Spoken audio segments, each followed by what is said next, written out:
और चलिए बढ़ते हैं आगे। जयपुर में भगवान Mahavir cancer hospital and research centre ने राज्य सरकार को 50 ऑक्सीजन कंसंट्रेटर डोनेट किए हैं। चिकित्सालय की वरिष्ठ उपाध्यक्ष अनिला कोठारी ने ऑक्सीजन कंसंट्रेटर से भरी गाड़ी को हरी झंडी दिखाकर रवाना किया। चिकित्सालय प्रबंधन की ओर से 100 ऑक्सीजन कंसंट्रेटर हांगकांग से इंपोर्ट करवाए गए, जिससे कोरोना की जंग लड़ रहे रोगियों की समय पर मदद की जा सके। हमारे कैंसर हॉस्पिटल है, कैंसर हॉस्पिटल के पेशेंट को लेने का विचार था। ये कोविड से गिरे हुए हैं, उनको अपन लेंगे कैंसर वालों को। लेकिन जब ऐसी स्थिति देखिए, रोज है ना इतने लोग आ रहे हैं जा रहे हैं, तो आज हमारा हॉस्पिटल भी 50 बेड से तो चालू हो गया। 50 बेड हमने वो तैयार कर रखे हैं। जैसे हमारे पास ऑक्सीजन की सप्लाई आ जाएगी उसी समय वो बेड भी हम चालू कर देंगे। पूरी तैयारी हमारे हॉस्पिटल की है। केंद्रीय कृषि राज्य मंत्री कैलाश चौधरी ने जैसलमेर के जवाहर अस्पताल का जायजा लिया। उस दौरान उन्होंने प्रशासनिक और चिकित्सा अधिकारियों के साथ बैठक की। उन्होंने अधिकारियों को कोरोना के खिलाफ लड़ाई को और कारगर करने पर जोर दिया। इसके साथ ही अपनी सांसद निधि से जिला अस्पताल में 100 ऑक्सीजन सिलेंडर के लिए 12 लाख रुपए, आईसीयू वार्ड में एसी के लिए 2 लाख रुपए और ईसीजी मशीन के लिए 1 लाख रुपए स्वीकृत किए। इस मौके पर संवाददाता श्रीकांत व्यास ने केंद्रीय मंत्री से खास बातचीत की। कोरोना पैंडेमिक के बीच केंद्रीय कृषि राज्य मंत्री और जैसलमेर बाड़मेर के सांसद लगातार जवाहर चिकित्सालय का और जैसलमेर के इलाकों का भ्रमण कर रहे हैं। किस तरह से जो है केंद्र जो है वो व्यवस्था शुरू कर रहे हैं।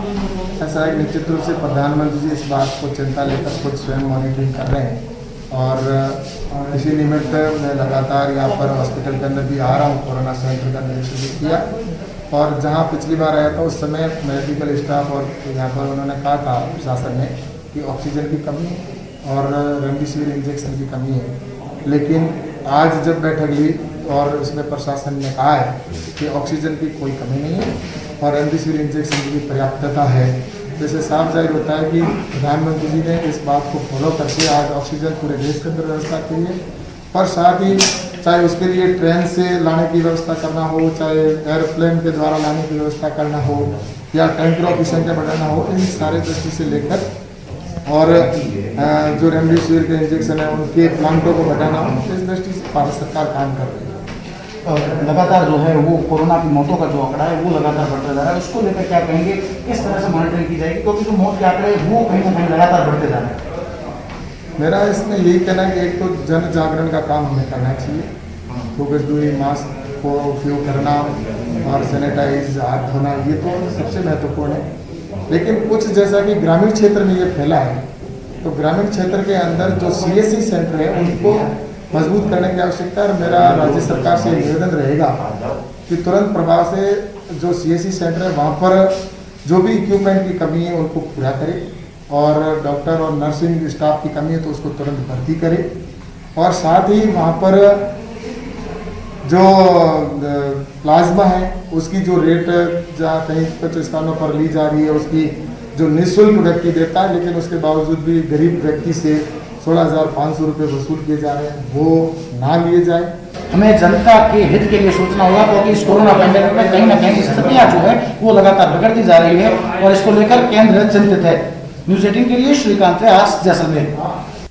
न्यूज़ 18 की खबर का एक बार फिर दमदार असर हुआ है। गांव में कोरोना संक्रमण फैलने को लेकर पिछले दिनों न्यूज़ 18 राजस्थान पर हुई डिबेट में सामने आया था कि इस बार सरपंचों समेत अन्य ग्रामीण जनप्रतिनिधियों की कोई खास भूमिका गांव में कोरोना संक्रमण को रोकने में नहीं है। इसके बाद जयपुर जिले के गांव में पुलिस ने मेरा गांव मेरी जिम्मेदारी अभियान शुरू किया है। कोटपुतली इलाके के गांव से इसकी शुरुआत एडिशनल एसपी रामकुमार कसवा कर चुके हैं। इसके लिए हर गांव में एक कमेटी बनाई जा रही है। ये कमेटी गांव में गाइडलाइंस की पालना करवाने, सरकार की योजनाओं को लागू करवाने और नियमों की अवहेलना करने वालों की सूचना पुलिस को देने जैसे कार्य करेगी। यहाँ पे एक अभियान शुरू किया गया, मेरा गांव मेरी जिम्मेदारी। इसके तहत आम जन को ही इसकी जिम्मेदारी दी गई, क्योंकि प्रत्येक गांव में प्रशासन और पुलिस का पहुंचना प्रत्येक दिन पॉसिबल नहीं था। तो हमारे एक विचार आया कि क्यों ना ग्रामीण इलाकों में उसी गांव की एक टीम बना के उन्हीं को जिम्मेदारी दी जाए। इसी के तहत एक टीम गठित की गई, मेरा गांव मेरी जिम्मेदारी टीम। अतिरिक्त पुलिस अधीक्षक महोदय कोटपुतली जयपुर राजस्थान श्रीमान रामकुमार कस्वाल जी के नेतृत्व में मेरा गांव मेरी जिम्मेदारी अभियान का आगाज़ हुआ और जयपुर कलेक्टर महोदय, जयपुर ग्रामीण एसपी महोदय और एडिशनल एसपी महोदय पर एडीएम साहब के नेतृत्व में कोटपुतली के गौतमपुरा गाँव से इस अभियान की शुरुआत हुई। कोरोना के खौफ ने इंसानी रिश्तों को बेजार किया है। संक्रमण के डर से मुक्तिधाम में मृतकों की अस्थियां परिजनों का इंतजार कर रही है, लेकिन कोटा में 2 पार्षदों ने आगे बढ़कर इसका समाधान निकाला। कोटा में अस्थि केंद्र की शुरुआत की गई है, जहां लॉकर में मृतकों की अस्थियां सुरक्षित रहेंगी और मृतक के परिजन सामान्य हालात होने पर यहां से अस्थियां लेकर उनका पारंपरिक रूप से विसर्जन कर सकेंगे। अस्थियों की सुरक्षा के लिए पुख्ता इंतजाम है, सीसीटीवी कैमरे भी लगाए गए हैं और अपने ही तरह के इस दौर में मददगार भी लगातार आगे आ रहे हैं। और कोटा के जो 2 पार्षद हैं, वरिष्ठ पार्षद, जिनको जय और वीरू की जोड़ी है, लगातार इस कोरोना काल में लोगों की जरूरतमंदों की मदद में शुरुआत के दिनों से ये जुटे हुए हैं। अब इन्होंने एक और नई पहल की है, यहाँ पर शुरू किया गया है अस्थि संग्रह केंद्र। ये जो शुरू किया है, इसका क्या रहेगा, किस तरह आप अस्थियां संग्रह करेंगे? 7-8 दिन से इस तरह की समस्या, लोगों के फोन आ रहे थे कि वैसा शमशान में अस्थि रखने की जगह नहीं, लोकर फुल हो गए, इस तरह की व्यवस्था हो। तो हमने बिरला जी से बात की, तो बिरला जी ने कहा इस तरह का अपना अस्थि संग्रह केंद्र चालू करें, जिसमें लोग अपने परिजनों को जो जिनकी अकाल मृत्यु हुई है उनकी अस्थियों को रख के जाएं और जब वो कोरोना काल निमट जाए, जब भी ले जाना चाहें यहाँ से विसर्जन के लिए, धार्मिक अनुष्ठान से काम करना चाहें, उसका विसर्जन करना चाहें तो वो कर पाएँ। उसके लिए भी हम 250 लोकर की व्यवस्था की है।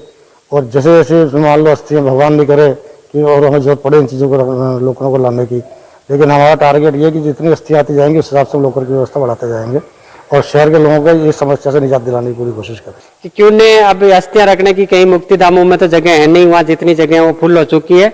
उसको देखते हुए ही हमने ये विचार करके विवेक जी राजवंशी, भानु प्रताप सिंह और मैं बैठ के बात करी और फिर लॉकर की व्यवस्था भी, लॉकडाउन में लॉकरों की व्यवस्था भी बड़ी मुश्किल से हुई लेकिन कर ली। और अब हम ये आज चालू कर रहे हैं और जो भी जितनी भी आएगी अस्थियां यहाँ आनी चालू भी हो गई है, जितनी भी आएगी सबको यहाँ अस्थियां रखने के लिए जगह दी जाएगी।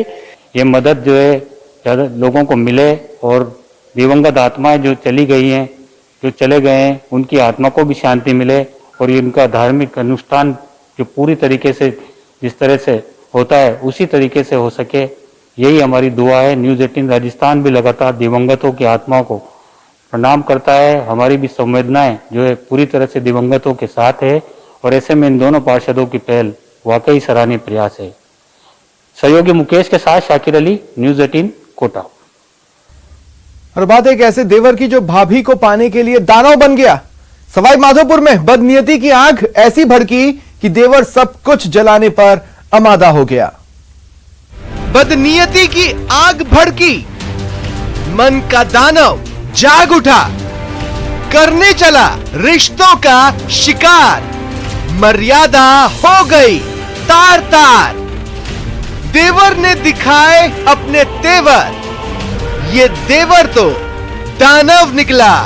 मन के घोड़े को लगाम न लगाई जाए तो उसका अंजाम वही होता है जो सवाई माधोपुर में देखने को मिला। यहाँ एक देवर के दिल में बदनीयती ने ऐसा डेरा डाला कि उसका विवेक नष्ट हो गया।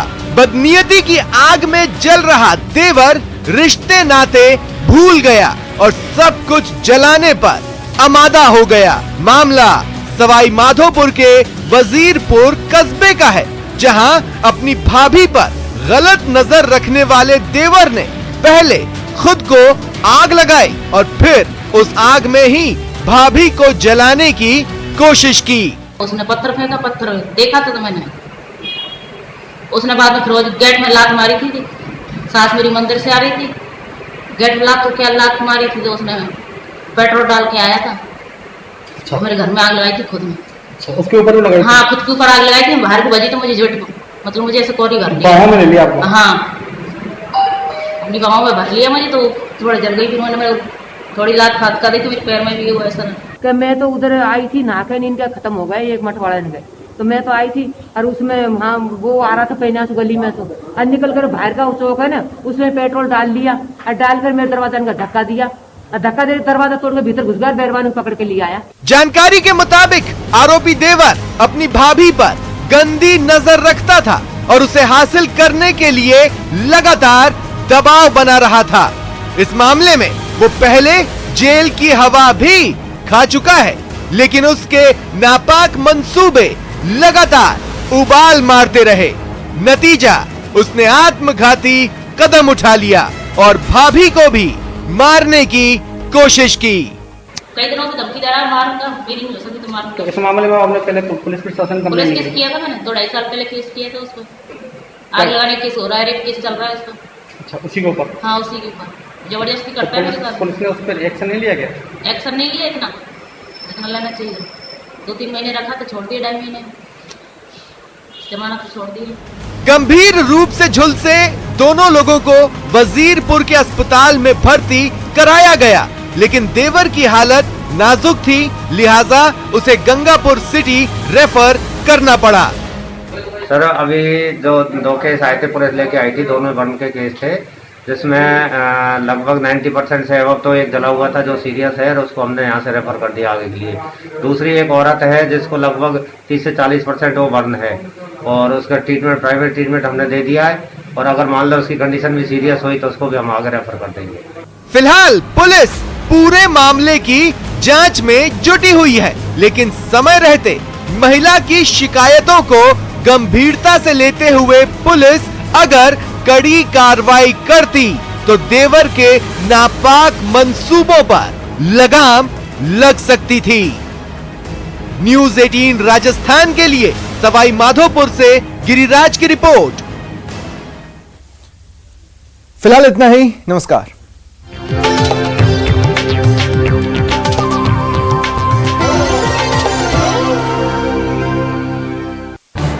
इस न्यूज हेडलाइंस के प्रायोजक पेट सफा आयुर्वेदिक जूस। पेट सफा, हर रोग दफा।